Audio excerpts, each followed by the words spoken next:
This podcast is sponsored by nobody.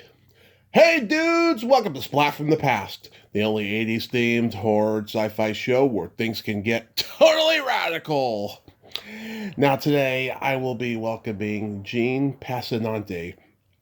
Jean played Irene in John Sayles' iconic ensemble comedy drama Return of the Secaucus 7, a movie that predated The Big Chill. It's a great little gem of a movie from 1980, and she'll be my first guest from it. I'm so happy I finally got a guest from it. She was also in John Sayles' classic melodrama Lianna, which is one of my favorite movies of all time, and it's going to be great to have her on today. After those two movies, she became a daytime soap opera writer, and she has won, I believe it's 4 Emmys. I'll find out for sure. And it's going to be great to have her on today. I cannot wait. Yeah, God, I love Return of the Secaucus 7. It's a great movie, and it got into the Library of Congress pretty early, like in 1997, which is mind-boggling and great. Also, rest in peace, Larry Tamblyn, lead singer and keyboard player of the Standells. Dirty Water was their big one hit, and he's the brother of Hollywood legend Russ Tamblyn, who might be coming on the podcast soon. Larry and I were connected on Facebook, but we never got to do an interview, unfortunately. Also, rest in peace, George Foreman, the greatest fighter of all time. I still use your grill, sir. So yeah, here is my interview with Jean Passanante.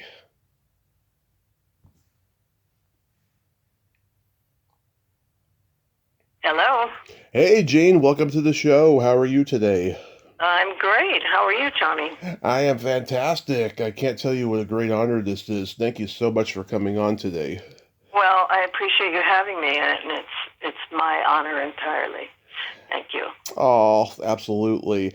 So, going back in time, did you gravitate toward acting early on in your childhood?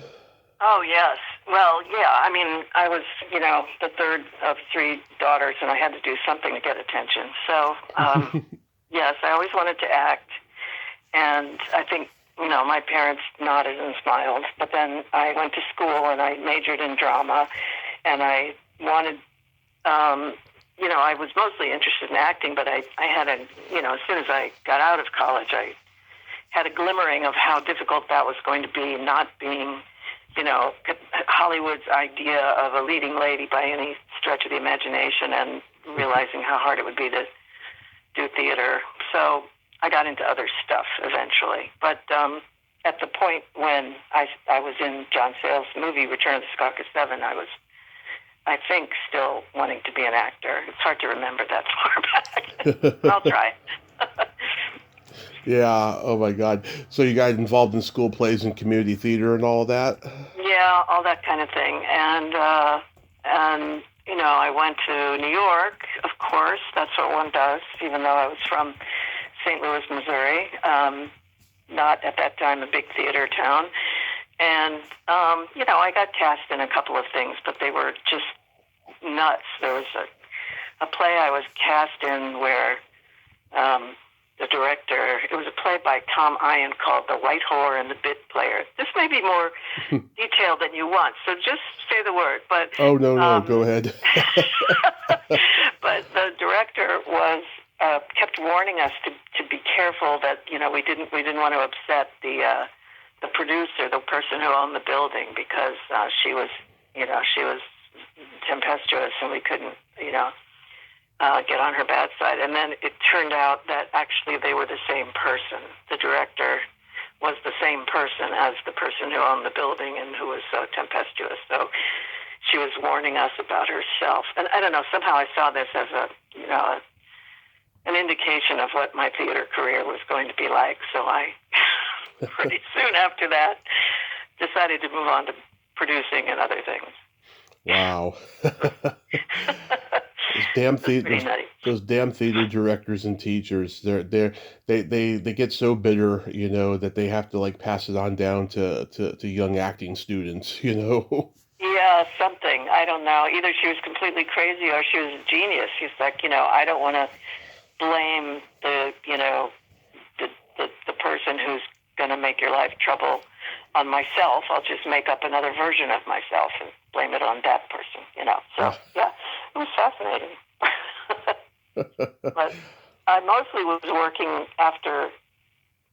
right after college at a theater company in New Hampshire. There was a non-equity theater company called the Mount Washington Valley Theater Company, and it was at the Eastern Slope Playhouse in North Conway. And it happened to involve a couple of people that I knew from college, but mostly a lot of the actors and producers and directors had come from Williams College and had known each other for a long time and were, actually a pretty extraordinary group of people, a lot of whom have gone on to do a lot of really big things, including John Sayles. So that's how I got connected with that. Yeah, you went to Cornell with Christopher Reeve. I did. I didn't know him, though. He was there, and he was pointed out to me once or twice, and I saw a big, gorgeous man, but that's the extent of our relationship. Yeah, he went to Juilliard with Robin Williams and some other people that I've interviewed and stuff. Yeah. But, like, when you were at Dartmouth, like, was there any theater that you did that stands out that you're proud of? Oh, yeah. I mean, I loved doing theater at Dartmouth. It was really fun, and I think I was at an advantage because when I started Dartmouth as a sophomore. I had transferred from Cornell, and then it was the first year of coeducation at Dartmouth, which was a rocky, difficult time in a lot of ways. I mean, I remember walking into my dorm, and some guys thought it was hilarious to take a garden hose and hose me down as I walked in the front door, screaming something about, co-eds go home or whatever. It was very charming. Yeah. But the good part was there, for me, it was a small population of women, so I got to play a lot of really good roles, and I had a lot of experience there with some, very talented people, and yeah, it was a lot of fun. And then,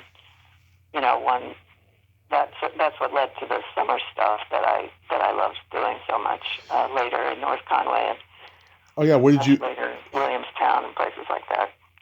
Oh yeah, what did you do at Summer Stock? Shakespeare? Well, we did a little bit of everything. I mean, it seems crazy now because we would have like a week or two most of rehearsal. But yeah, we did, Midsummer Night's Dream. Well, when I was there, we did A Streetcar Named Desire, Glass Menagerie, Midsummer Night's Dream. We did a couple of small musicals, an original play by Adam Lefevre, who's also an actor and a wonderful actor. And I don't know, we did a little bit of everything, and we had a pretty loyal audience of the locals, and also, I guess the occasional tour bus would come in and buy tickets, but because we're right in the White Mountains, very beautiful place, and that was my first real experience doing. I mean, it was professional in the sense that we did earn, some money doing it. It was nonprofit and non-equity, but we had to be accountable to our paid, subscribers. So yeah, it was, and we all did a little bit of everything. We all built sets and sewed costumes and stuff like that. So. Yeah. Oh, yeah. Because in little tiny theater, yeah, a lot of the casts have to make their own costumes and do sets and everything. I mean, you get the full blown theater experience. Just in case you don't excel in one area, you can excel in another. Yes, and I mean, I think that's pretty common in some of these non-equity companies. As soon as you, the theater gets an actors' equity contract, you can't do the forced labor thing anymore. Yeah. It's a little harder, but it was, I have to say, a lot of fun, because I met friends, painting sets and sweeping the stage and, vacuuming the theater and all that kind of stuff, and working in the box office. It was a great time, really some of the best times of my life, I think. A lot of fun. Was Sayles pretty good at acting?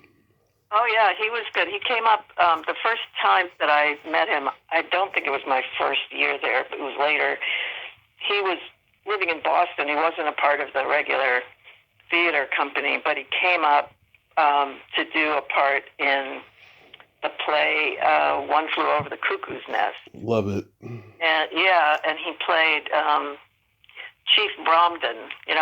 Don't think we could do this now. He played a Native American, and he was great. He sort of came in and already knew all his lines, and he was this very intriguing and mysterious character because he was, like 6'5" or whatever he is, 6'4", and I think he dyed his hair black, and he was very interesting. And at that time, I think he had also already sold his first novel, and it was coming out soon. And he just seemed like a really amazing and brilliant guy, And he did a great job in that play. And the play had some really wonderful people in it. It had David Strathairn was in it. I don't know if you know David, but sounds familiar. Yeah, I think he's only made about 80 movies or something. You'd recognize him in a flash. He actually was nominated for an Academy Award for Good Night and Good Luck. He played Edward R. Murrow. Oh, okay. So that was in his non-equity era.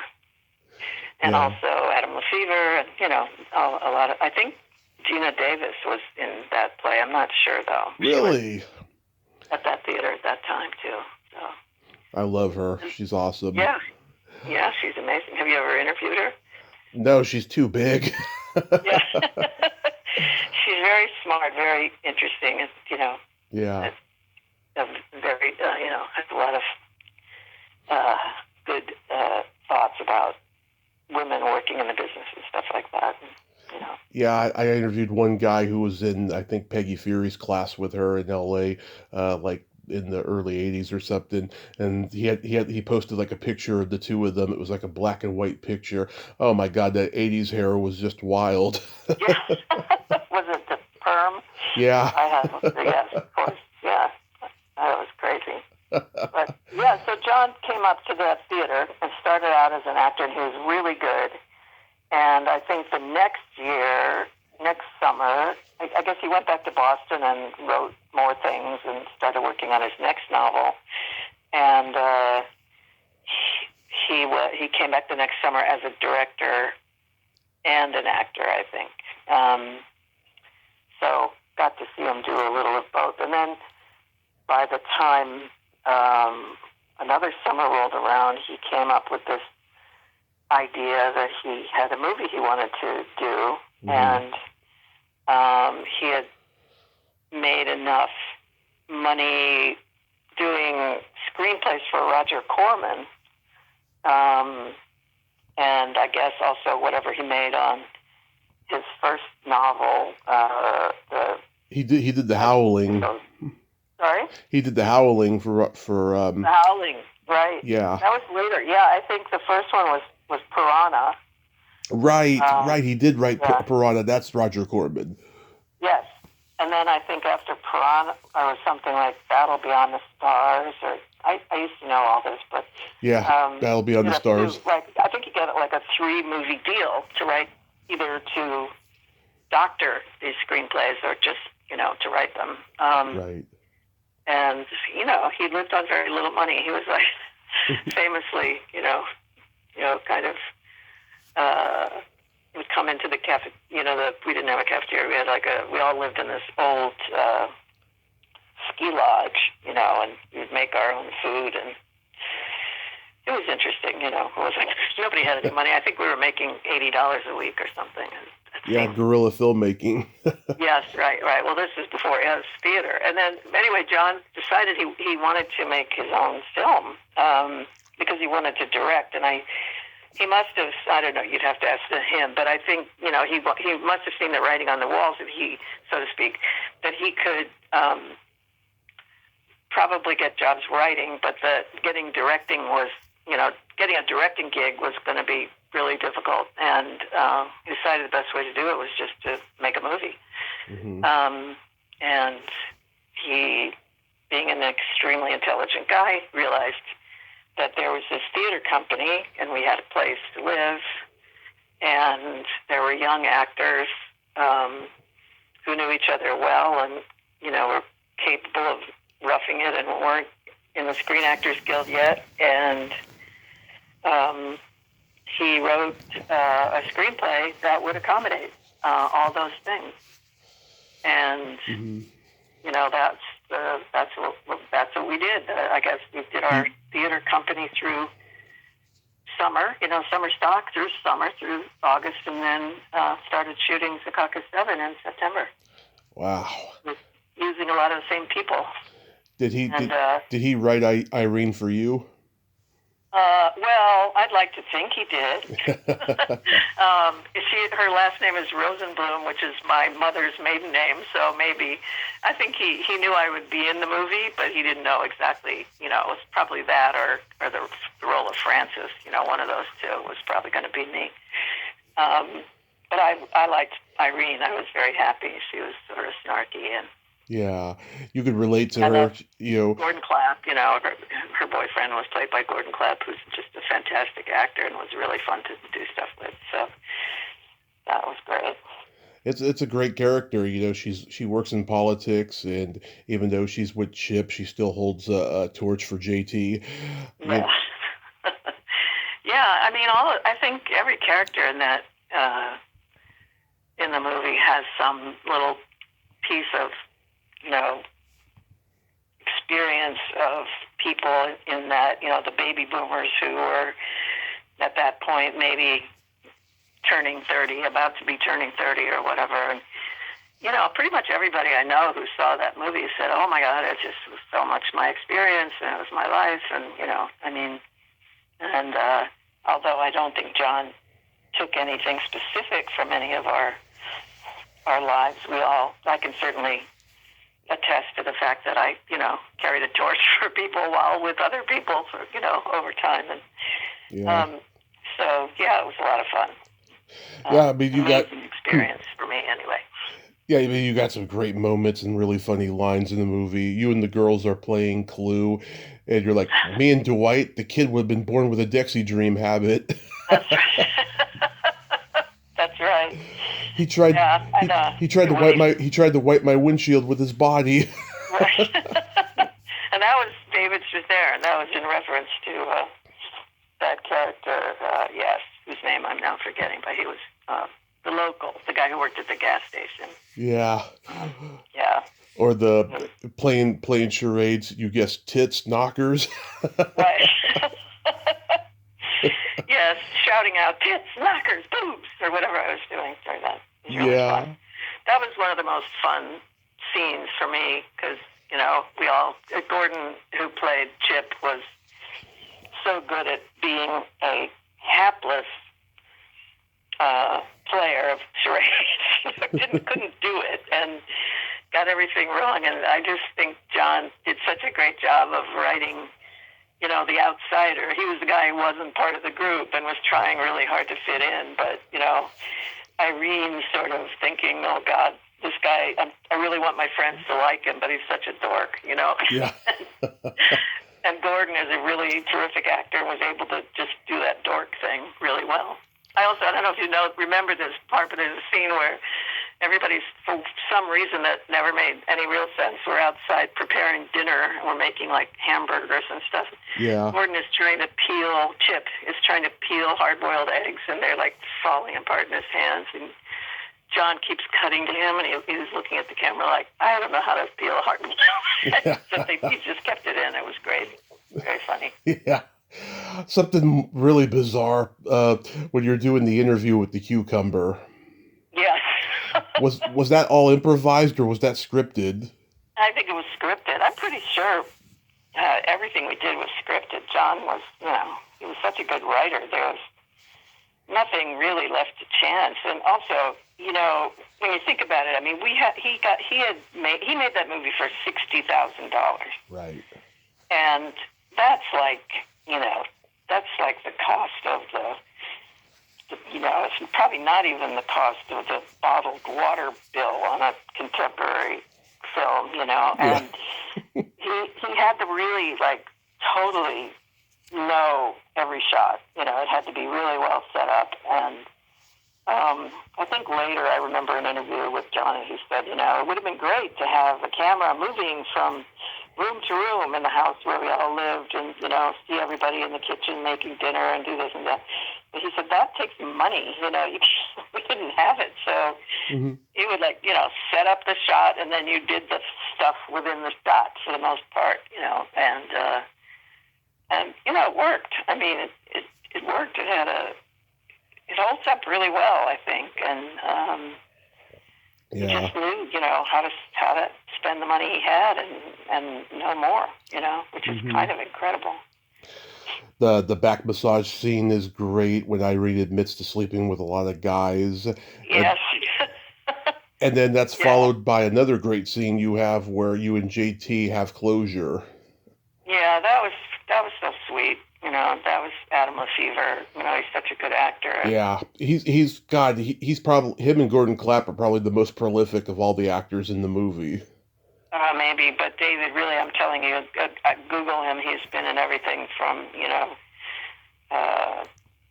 well, he was in Nomadland 2 years ago, and I can't even say. It just goes on and on.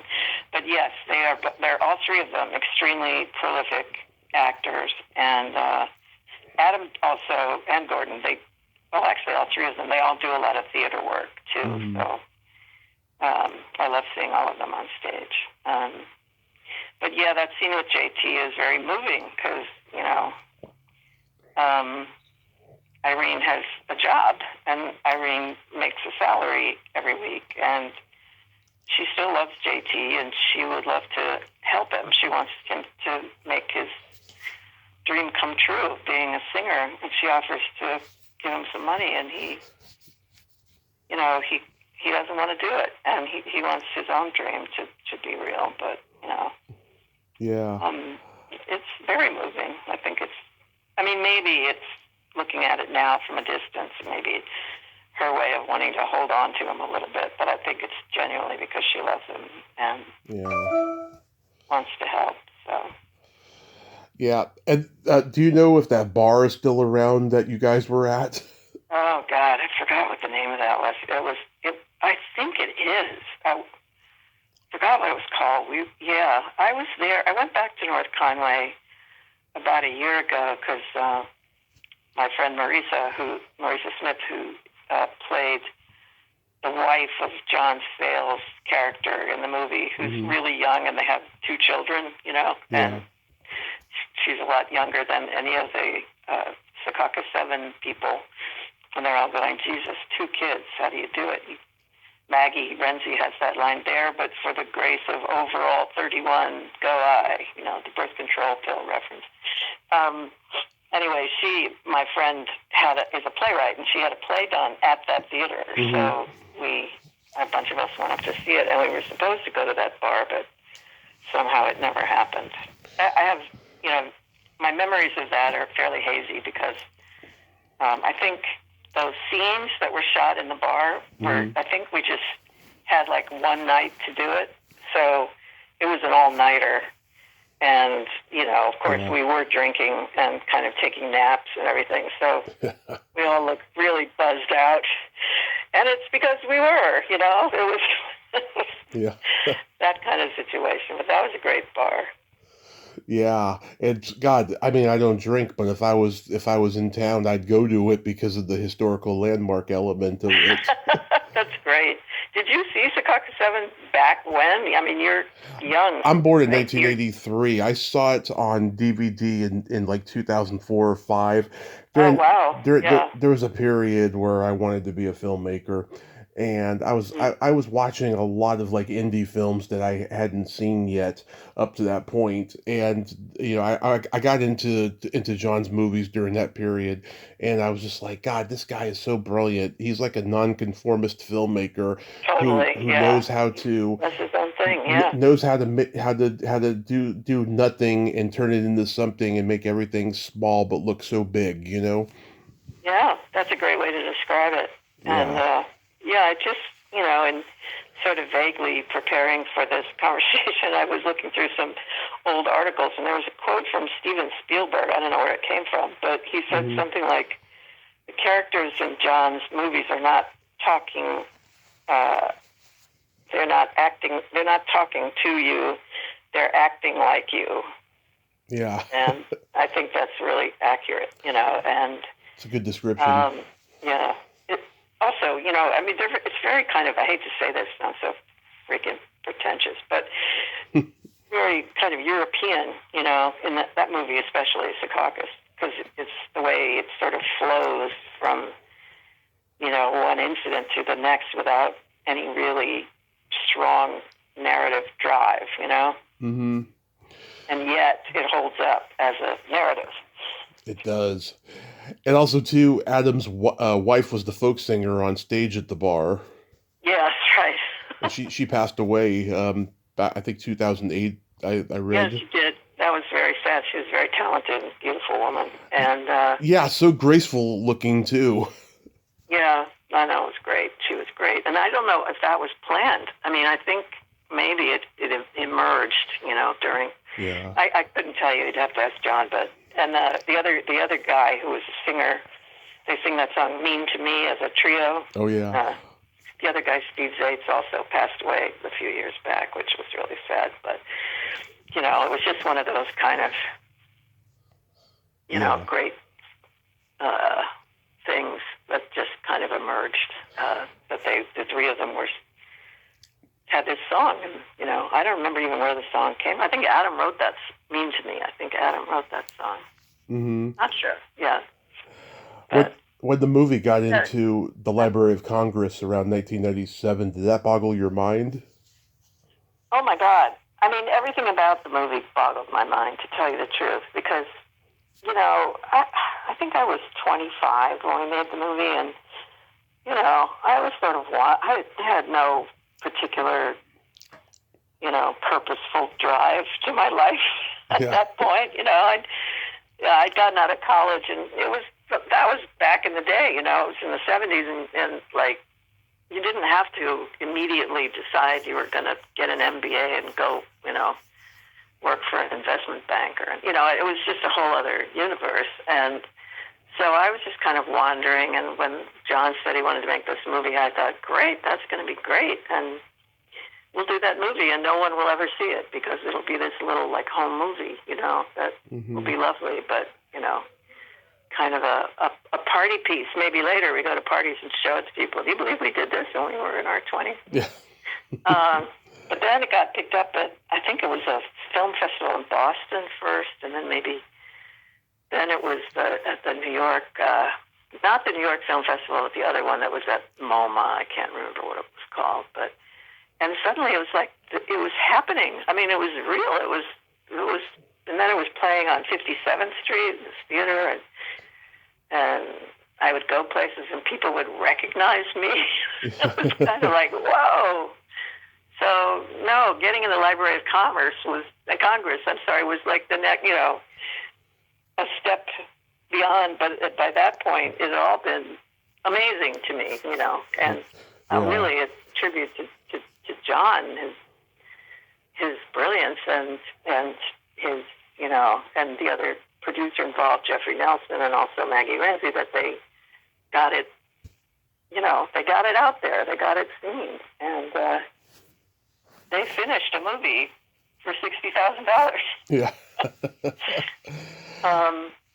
I think at the time, the movie, the success of the film, although it was, I don't know, I would never call it a mainstream success because I think it's still pretty, it was kind of It's definitely indie. an indie, not really cult film, but definitely an indie success. That that Michael Cimino film, not Days of Heaven. Heaven's Gate. Heaven's Gate, yes. Yeah. Came out at the same time, and there was, for whatever reason, I mean, it sort of seems kind of puritanical to me now, but there was a lot of criticism. Oh yeah. Of Heaven's Gate because it was so expensive and not very good, or so it was thought. Honestly, I've never seen the whole thing. Is it a good movie? I don't even know. Return to Secaucus 7? No, or Heaven's Gate? No, Heaven's Gate. Heaven's Gate. I've seen only bits and pieces of it. I mean, if I went back and watched it now, maybe I'd like it. But I remember years ago just thinking, God, this is really slow and boring.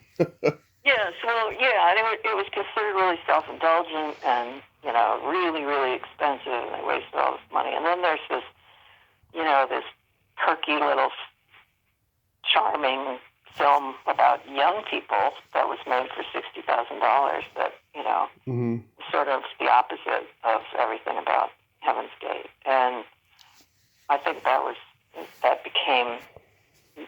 sort of the context in which the movie was viewed at that time.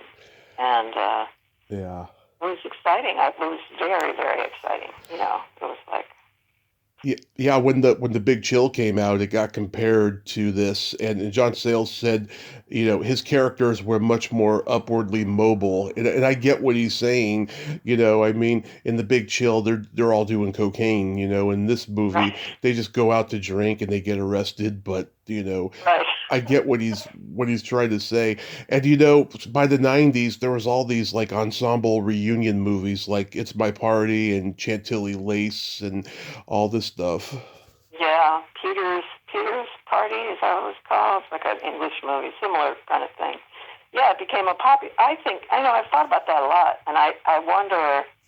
I remember that when we were doing Secaucus and I started, to see it fall into place, that I felt like I've never seen a movie like this before. It's about me. It's about my people. My time, and I think that the theater was doing that already. I mean, you look at I don't know if you're a theater guy at all, but I was living in New York, going to a lot of theater, and there was Circle Rep, and they were doing plays like 5th of July with Jeff Daniels and Richard Thomas and, all kinds of good young actors around that age. And so there was a similarity in style, at least in doing, plays about the political context of the Vietnam War in the background and, everything like that.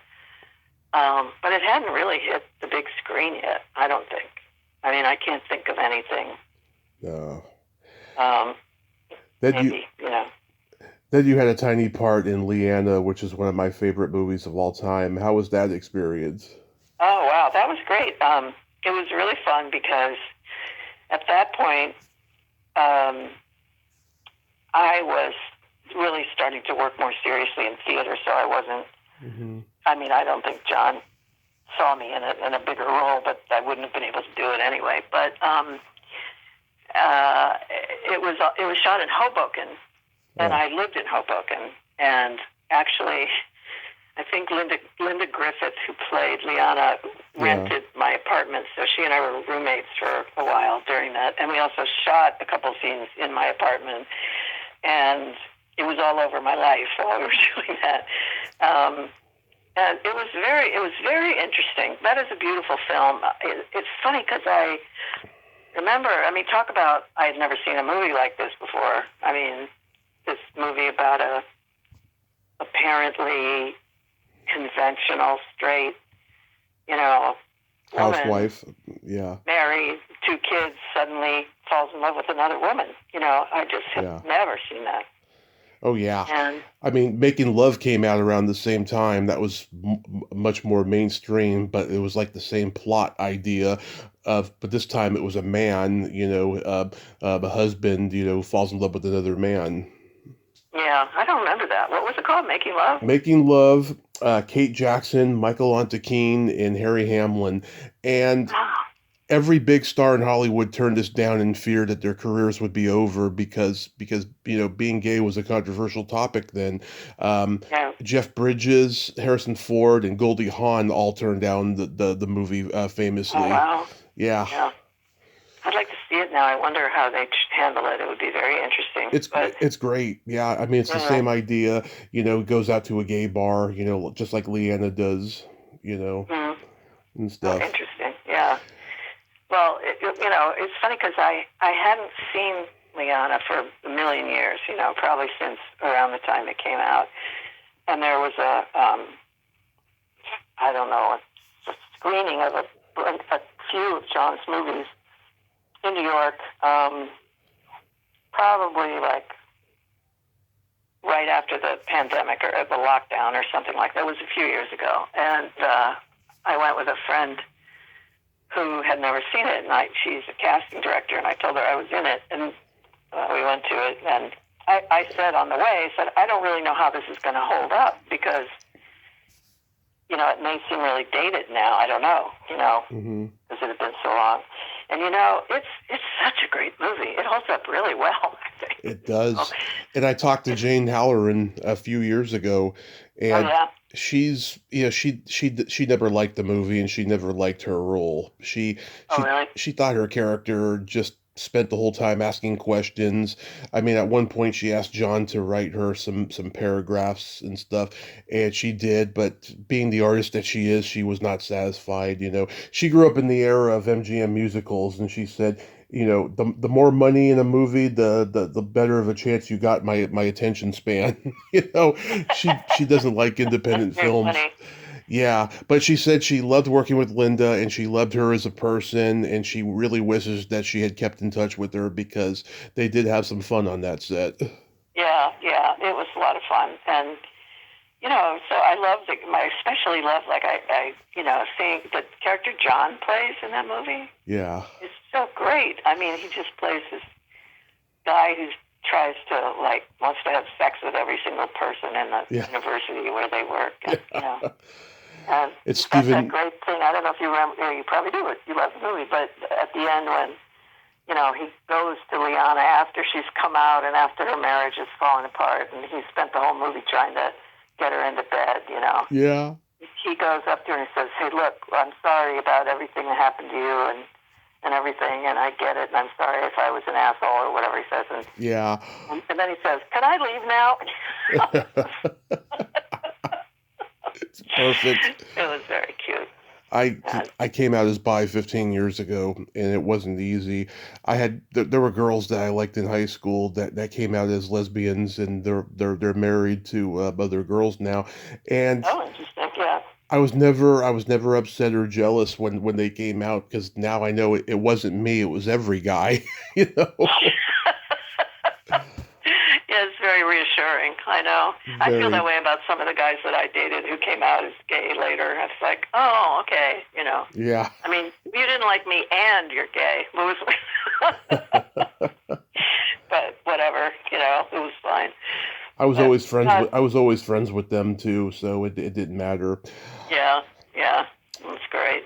Yeah. I don't know if John, could make that movie now, being a guy and not gay. I'm not sure. I mean, I suppose. Well, you couldn't make it overall because it's accepted now.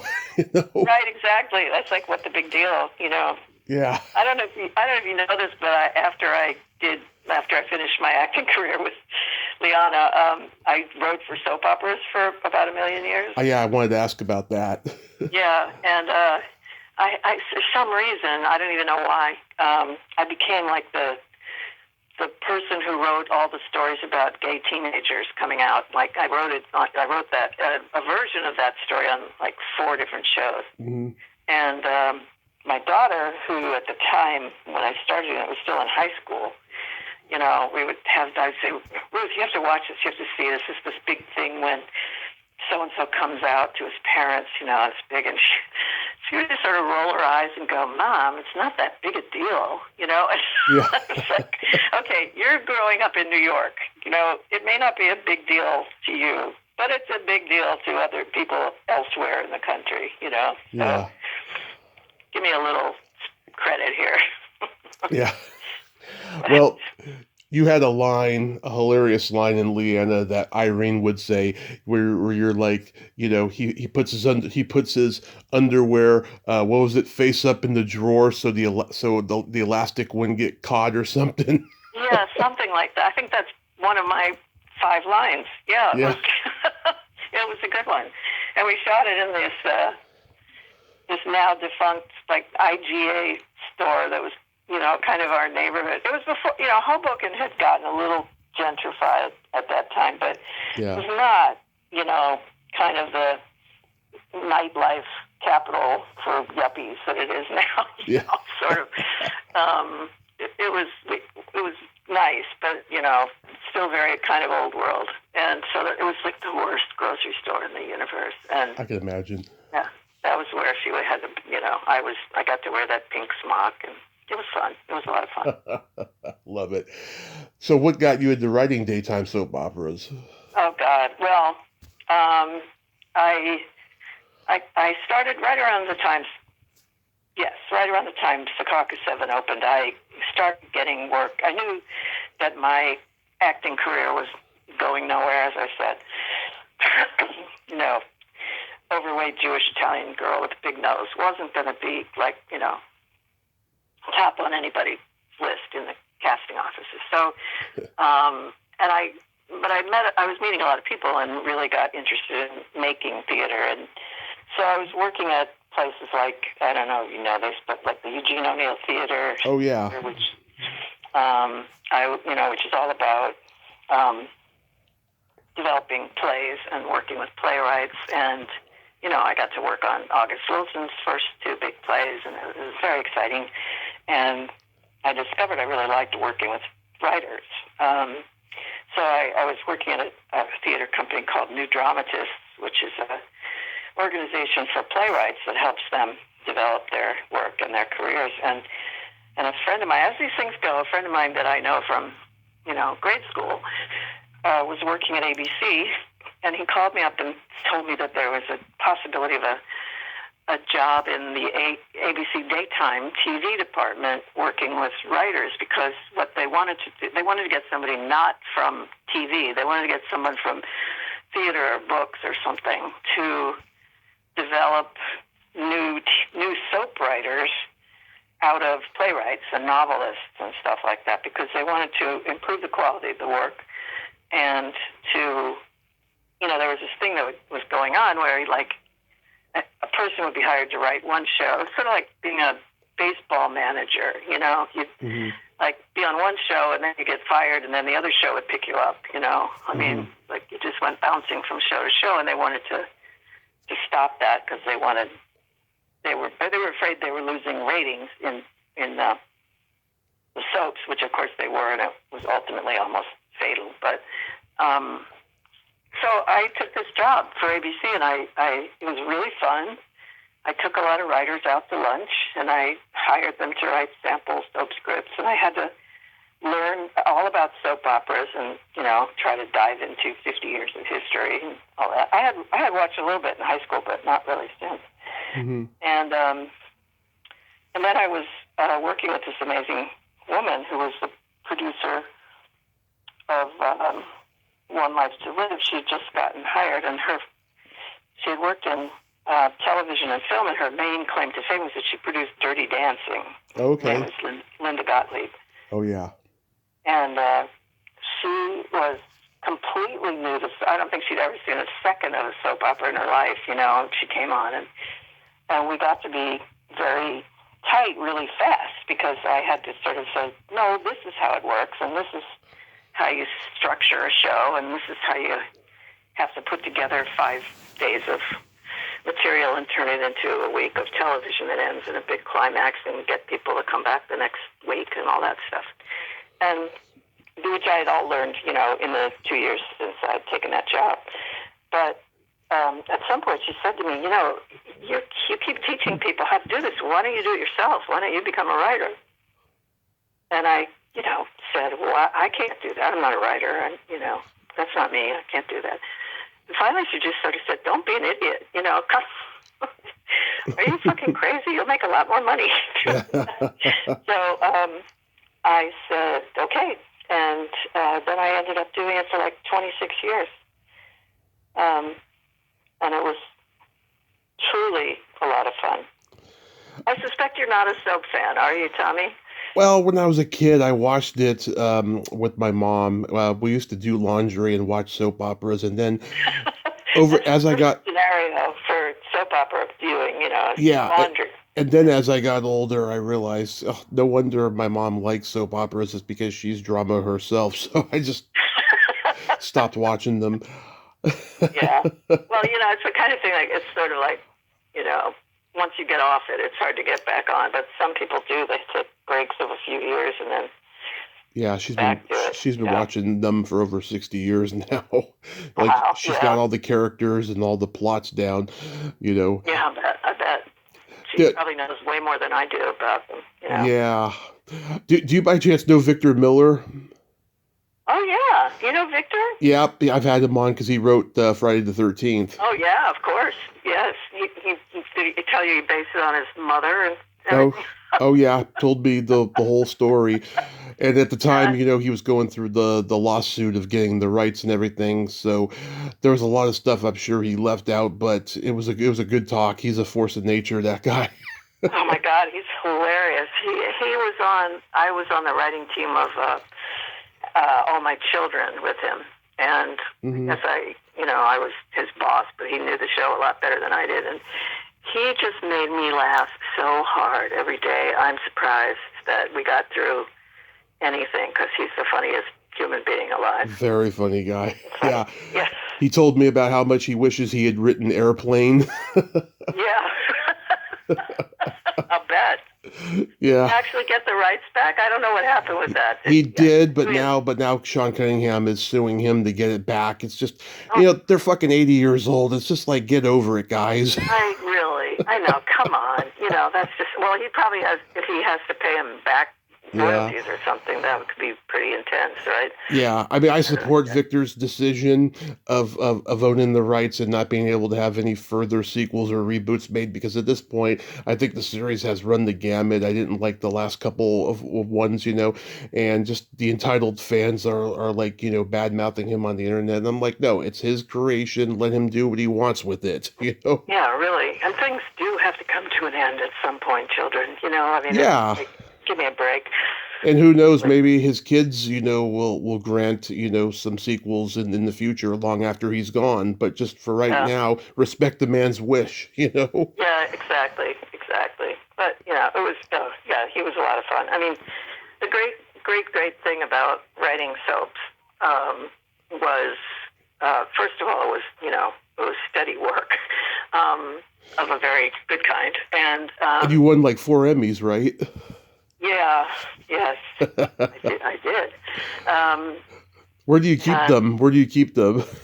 Well, this is sort of embarrassing, but I had to build a shelf in my office here for them. They're here, and I have a bunch of Writers Guild awards, and those weigh about 400 pounds. Yeah. So I had to shove them into this shelf to get them. Where else are you going to put them? I mean, you're not going to put them in your bathroom, No. Although I do know someone who's done that.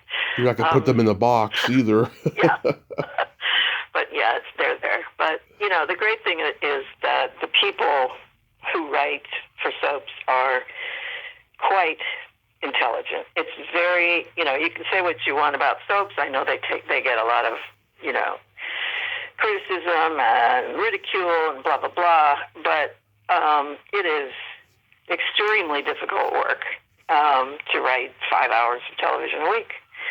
And there's no hiatus, no nothing. Yeah. You just keep it going. And these shows are like, in some of them, I don't know how long Young and the Restless has been on, but General Hospital is, I think, 50 years now, something like that, more Probably. maybe. Yeah. And that's my mom's favorite, General Hospital. Oh, is it? Yeah. Oh, that was the last one I wrote for. That was really fun. And a lot of my friends are still on that show, which is great. And, you just got to be smart. You have to know what you're doing, and you have to be quick and also collaborative. So it was always really fun. when I was a kid, before I started thinking about acting, I think my favorite TV show was the Dick Van Dyke Show. Oh, love him. Love it. It doesn't get better than that. I was hanging out at the same horror convention that Dick Van Dyke was walking around, and I missed him. I didn't see it until someone took a picture on Facebook, and I was like, damn it. I could have just gone over and say hello to him, because he's a very nice man from what I've been told. Yeah, he seems like an amazing guy, and he's still going strong, Still 100 years, he's going to be 100 in December. Yeah, doesn't he have like a 25-year-old wife or something? I don't know, maybe not. Somebody a lot younger, I believe. No, not 25. More power to him, that's all I can say.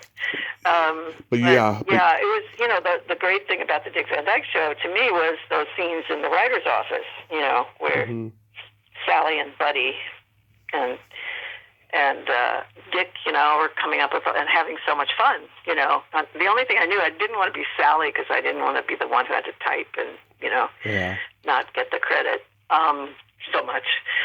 But I wanted to be Dick Van Dyke, and then I just sort of let that fantasy go, and then suddenly I found myself in a writer's room making up stuff with a bunch of other people, and some of it hilarious to us, and some of it kind of ingenious, and and just thinking, wow, this is really what I always wanted to do, and who knew, it wasn't exactly how I started out. Soap operas are the hardest job that actors have told me, because you got to memorize like 50 pages of dialogue, and if you stop, they're going to say, "Get the fuck out of there." Yeah, and some of them are very funny. They have like pieces of their script hidden in the sofa cushions and around the room, just to make sure between takes that they can like look at it and try to remember what they have to say. But yeah, it's hard. I don't know how they do it, honestly. And that would be it's hard enough to write, but to actually remember where to stand and what to say and all that stuff, that would be pretty tough. Yeah. And often, but. So what do you got coming up? Well, I have my life in retirement. Not really. I like to tell people I'm working on something, but I'm totally lying. That's really not true. Now the word is out. I saw John Sayles recently, and he asked me while I was working on if I was writing a book, because You should. I said yes. I'm thinking about writing a book. So that's where I am, and I am thinking about writing a book, because I think and particularly about soaps. I think it would be a lot of fun to write about that. But we'll see. You have to, you can't just think about it. You actually have to sit down at the computer and write. So. Yeah. Oh, you've got great stories. I think you should write a book. Oh my God, yes, I have some pretty great stories. The whole thing is. The most interesting stories are always when you have to pull the plug on something and rethink it really fast and come up with something, and it's quite amazing, when you think about, there's a whole production team and a whole group of actors and designers and set builders and prop people and costume people. They're just waiting for you to come up with the stuff, You have to give them the story. Mm-hmm. And, it's a big weight, but it's also creates some interesting moments where you just are like, I don't know where the fuck this is going, but yeah, sure, he lands on a desert island, and that kind of thing. I like to pretend that, at least back when I was doing it, pretend that I knew where it was going to go, but it was not always true. Let me admit that. Yeah. Well, Jean, I thank you so much for coming on today. This was just so wonderful. Oh, it's fun to talk to you. I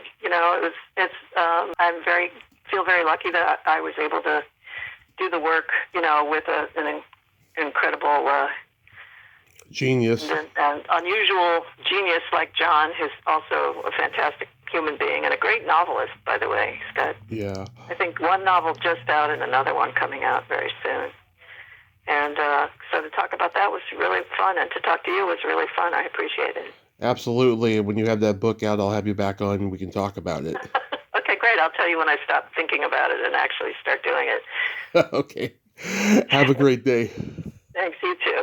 Okay. Bye-bye. Bye-bye. Well, there you have it. Jean Passanante, ain't she a sweetheart? Oh my God, I friggin' loved her. Great storyteller. She let it flow. She had never done a podcast before, so I think there was a little bit of reluctancy on her part. She kept saying, should I say this? Should I say that? I was just like, God, she let it all flow out naturally, and it sounded great. And I'm so glad we got to talk today. That was just a fabulous, fabulous talk. And if you don't know the work of John Sayles, go check out his movies. He really is a genius. That guy is just, he's very, it's hard to describe what he is. I mean, he is just a craftsman of indie cinema and so damn underrated, I feel. Well, until next time, this is Tommy Throwback Kovac saying there's no shame in living in the past because the present sucks. Later, dudes.